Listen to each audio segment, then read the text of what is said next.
Hello दोस्तों, आप सभी दोस्तों का स्वागत है बिहार तक न्यूज़ चैनल में। तो देखिए दोस्तों, भोजपुरी के superstar trending star hero Khesari Lal भैया जी का एक गाना आया हुआ है जिसका नाम है कमर सॉन्ग। और देखिए दोस्तों, ये कमर सॉन्ग एक भोजपुरी सॉन्ग है और ये यूट्यूब के ट्रेंडिंग सेक्शन में चल रहा है। और ये सॉन्ग आया हुआ है यूट्यूब चैनल वेब म्यूजिक से।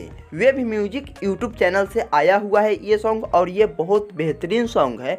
और इसमें काम किए हैं भोजपुरी के सुपरस्टार हीरो खेसारी लाल भैया जी और भोजपुरी के सुपरस्टार हीरोइन नेहा राज जी भी काम की हुई है। ये गाना बहुत मज़ेदार है, बहुत यूनिक गाना है। तो आप सभी दोस्तों जाइए और सुनिए और एक प्यारा सा कमेंट कीजिएगा। और ये कमर सॉन्ग यूट्यूब के नंबर 1 ट्रेंडिंग सेक्शन में जाने वाला है। तो आप सभी दोस्तों जाइए, सुनिए और एक प्यारा सा कमेंट कीजिए।